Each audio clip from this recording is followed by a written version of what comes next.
The Triarii were the veterans of the early Roman army. During the time of the Camillian Reforms, these were the last remnants of the old military system. Still veterans, and still the wealthiest of the infantry. They were, however, both armed and fought in a completely different manner than their more famous later counterparts.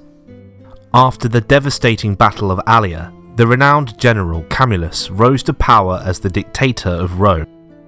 Despite his exile, Camilius's exceptional skills as a military leader were desperately needed to confront the Gauls, who had vanquished a sizable Roman Hoplite army and were currently ravaging the city in search of riches.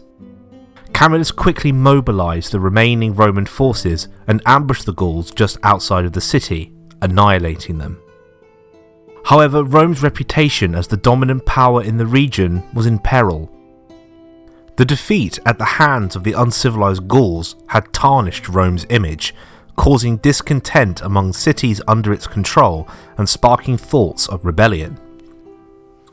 If Rome couldn't defend itself against the Gauls, then how could it possibly withstand a more formidable adversary?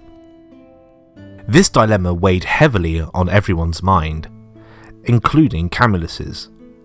He concluded that the rigid hoplite phalanx, which was the standard military formation at the time, was too inflexible and was the reason for Rome's defeat. The Romans had been unable to move efficiently through their lines, leading to confusion and the eventual breakdown of the formation. To address this issue, Camilus introduced a new formation, the quincunx. The phalanx was now divided into 5 points arranged in a cross, with 4 forming a square on the outside and 1 in the centre.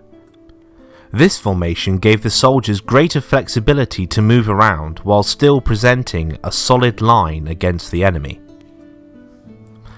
The hoplite phalanx had already been divided by age and class, with some organising soldiers from oldest to youngest, and others the opposite. Rome had arranged its phalanxes from youngest to oldest, with the poorest soldiers in the front and the veterans in the rear. For mobility reasons, Camillus permanently organised his reformed army into classes, with the youngest and poorest soldiers being called the hastati, whilst the wealthiest being called the Triarii. Arms and armour.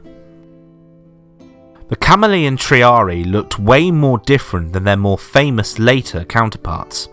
For one, they were armed in the hoplite style of Greece. This was not exactly an inexpensive panoply to wear. On the contrary, it was ridiculously expensive, so much so that back in the armourer's homeland, efforts were being made to figure out cheaper alternatives. Let's start with the body armour worn by the Triarii. The muscle cuirass was a type of armour worn by ancient Greek and Roman soldiers. It was designed to protect the torso and was made from 2 pieces of bronze or iron moulded to resemble the muscular chest and abdomen of a man. The cuirass was not only functional but also served as a symbol of status and wealth. The muscle cuirass is believed to have originated in Greece during the Archaic period, from the 8th to 6th century BCE, and was worn primarily by hoplites, the heavily armed infantrymen who fought in phalanx formations. The Greeks believed that a well-armoured warrior was not only better protected but also looked more formidable to the enemy. The use of the muscle cuirass became more widespread during the Hellenistic period, from 323 BCE to 31 BCE, when it was adopted by the armies of the Hellenistic kingdoms and later by the Romans. The Romans in particular were known for their use of the muscle cuirass, which became a standard part of the armour worn by their soldiers. The Triarii, as the more experienced and well-equipped soldiers of the Roman army, were more likely to afford and wear the muscle cuirass. It was an expensive item and therefore a sign of status and wealth. The use of the muscle cuirass among the Triarii not only provided protection but also conveyed a sense of power and strength, helping to intimidate the enemy on the battlefield. It should be noted that unlike their Greek versions, Roman versions tend to be less detailed, often not having ab muscles, but instead usually having some form of gorgon or head decoration in the centre of the chest. This should be noted, as often in media, Roman muscle cuirasses are often portrayed as being identical to their Greek versions, when in reality they weren't. The Greek influence did not end there, however. The Italio-Corinthian helmet was a type of helmet worn by ancient Greek and Roman soldiers. It was developed from the Corinthian helmet, which was a bronze helmet that covered the entire head except for the eyes, mouth and nose. The Italio-Corinthian helmet was a modification of this design, with the helmet resembling the Corinthian helmet when resting on the top of the head rather than completely covering the entire face. The helmet was named after its place of origin, Italy, where it was first introduced in the 5th century BCE. It was later adopted by the Greeks and became a common helmet worn by the hoplites, the heavily armed infantrymen who fought in phalanx formations.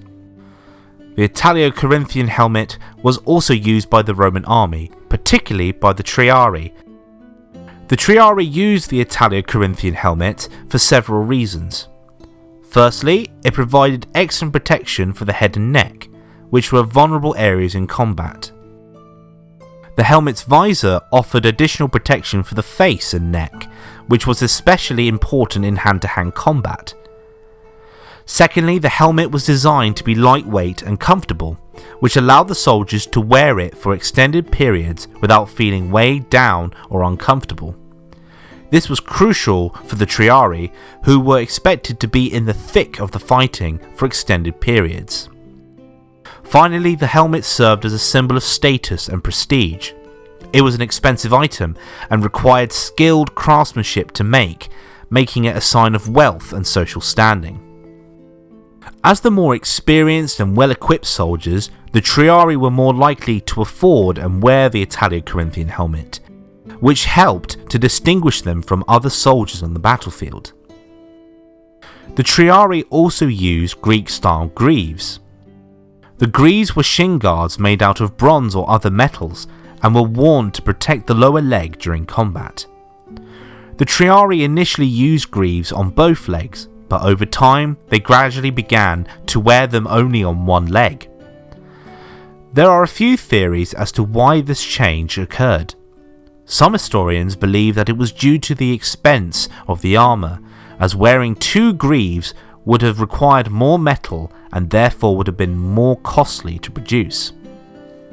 Others suggest that it may have been a practical decision, as wearing a greave on just one leg would have allowed for greater mobility during battle. Initially, the Triarii seem to have kept the hoplon or aspis shield, likely due to the influence of Greek mercenaries who served in their armies. However, over time, the Triarii gradually adopted the Roman scutum, a rectangular shield made of wood and covered in leather, which was commonly used by Roman soldiers. The shift from the hoplon shield to the scutum was likely due to a variety of factors. The scutum was more versatile and could be used in a variety of formations, whereas the hoplon shield was primarily designed for use in the phalanx formation. The scutum also provided more protection for the soldier, covering more of the body than the hoplon shield. Additionally, the scutum was more practical for use in siege warfare, which was becoming more common during this period. As for weapons, the primary weapon of the Triarii was the hasta spear. The hasta spear was a type of spear commonly used by ancient Roman soldiers, including the Triarii. The hasta spear was a long, narrow spear with a sharp point and was typically made of iron or bronze. The Triarii were known for their skill in using the spear and were trained in various techniques for thrusting, throwing, and parrying with the weapon. The spear was particularly effective when used in combination with the Roman scutum, as the soldier could use the shield to protect themselves while thrusting the spear at the enemy. In addition to its use in combat, the hasta spear also had ceremonial significance for the Triarii. It was often used in religious and civic ceremonies, and was considered a symbol of authority and power. In battle, the Triarii were an elite unit of soldiers in the Camillian Roman army, known for their experience and skill in combat. They were typically the third line of reserves in battle, behind the hastati and principes, and were only called upon in the direst of situations. The Triarii were experienced soldiers who had already served in the hastati and principes and were therefore considered to be the most reliable and skilled in the army. They would crouch on one knee, leaning against their shields until they were needed.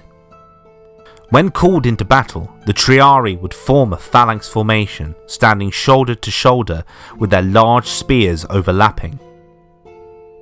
In addition to their role as a third line of reserves, the Triarii also acted as a barrier to any fleeing troops. They would use their shields to form a wall, blocking the retreat of any soldiers attempting to flee the battle.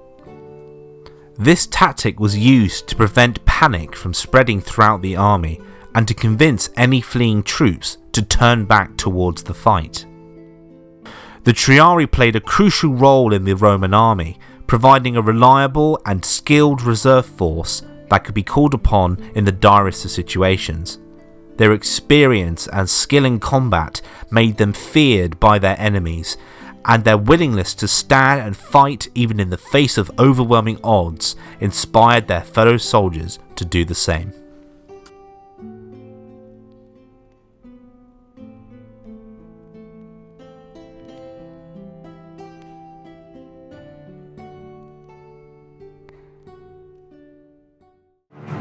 Thank you for watching and listening to our videos. Be sure to like, comment and subscribe if you've enjoyed, or if you really like the channel, consider supporting us on Patreon. There, for as little as $1 a month, you'll gain access to an ever-expanding variety of exclusive Ancient History Guide content not found anywhere else online. All donations go directly back into the channel, helping us on our campaign to conquer YouTube. All sources are listed and linked in the description below. I've been the Ancient History Guy, and as always, I'll be seeing you later.